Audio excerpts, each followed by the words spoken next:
সরকার একটা স্বচ্ছ নির্বাচন চায়। জনগণ যেই নির্বাচনে অংশগ্রহণ করবে সেই নির্বাচনটা চায় এবং জনগণের অংশগ্রহণের পথে যাতে কোনো অন্তরায় না হয় সেজন্য সরকার নির্বাচন কমিশনকে যতভাবে সহায়তা দেওয়া যায় ততভাবে সহায়তা দেবে। কোনো রাজনৈতিক দলের অংশগ্রহণ করা না করার বিষয়টা আইনি হতে পারে, অংশগ্রহণ করা না করার বিষয়টা তাদের পলিটিক্যাল ওয়েটেজ অনুযায়ী ডিসাইডেড হবে। এখন নাহিদ ইসলাম কেন কোন কথা বললেন, উনি যে নামগুলো প্রকাশ করেননি, যে আলোচনার বিষয়গুলো প্রকাশ করেননি, সেটা নিয়ে আমি কেমন করে মন্তব্য করব বলেন।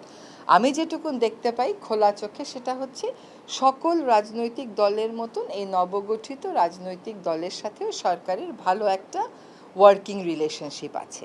এটা উনি অভিমান থেকে বলেছেন নাকি এটা উনি আসলে ওনার কোনো একটা ব্যাপারে গ্রিভেন্স আছে, এই বিষয়গুলো পরিষ্কার উনাকে করতে হবে। উনি যদি কখনো কোনো বিষয়ে পরিষ্কার করেন তখন সেটা নিয়ে সরকারের বক্তব্যের কথা আসে, তার আগে তো সরকারের বক্তব্যের কোনো সুযোগ নাই। নির্বাচনের আগে কি এই অন্তর্বর্তী সরকারই কি নির্বাচন করবে নাকি আরেকটা নির্বাচনকালীন সরকার হবে, সেটা ছোট ফরম্যাটে? আমি এরকম কোনো কথা শুনিনি এই অন্তর্বর্তী সরকারই নির্বাচন করবে। এখনো পর্যন্ত এটাই হচ্ছে অবস্থা এবং অবস্থান। নাহিদ ইসলাম যা বলছেন এগুলো নিয়ে সরকারের কাছে বা আপনাদের সাথে কোনো ধরনের কথা কি তার হয়েছে? শোনেন, অনেক রাজনৈতিক দলের নেতা নানান বিষয়ে নানান কথা বলে যাচ্ছে সরকারের বিভিন্ন বিষয়, এবং এটা বলা তাদের তো অধিকার, এটাই তো গণতন্ত্রের চর্চা।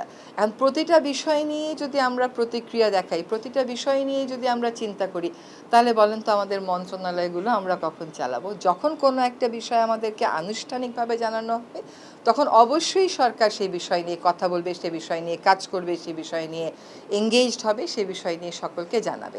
অনানুষ্ঠানিক বক্তব্যের প্রেক্ষিতে তো সরকারের পক্ষে কিছু বলা সম্ভব না।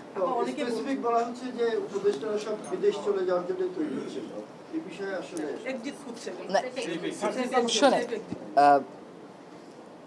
এটা তাকে তার বক্তব্যকে সাবস্টেন্সিয়েট করতে হবে। তার বক্তব্য তো আমার সাবস্টেন্সিয়েট করার বিষয় না, আমার খণ্ডানোরও বিষয় না, কারণ সেখানে তথ্য প্রমাণ উপাত্ত মানে বক্তব্যটা স্পেসিফিক হলে হয়তো সরকারের পক্ষ থেকে কোনো কথা বলা হতো, এটা হয়তো তাদের ধারণা, তারা মনে করে তাদের বক্তব্য হিসেবে বলেছে।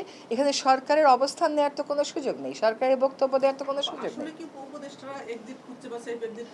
আমি বুঝেছি, আমি একদম কোনো এক্সিট খুঁজছি না, দেশেই ছিলাম, এর আগেও বহু ঝড়ঝণ্ডা এসছে, ওই সব ঝড়ঝণ্ডা প্রতিহত করে দেশে থেকেছি, বাকিটা জীবনও বাংলাদেশেই কাটিয়ে যাব আপনাদের সাথে ইনশাআল্লাহ।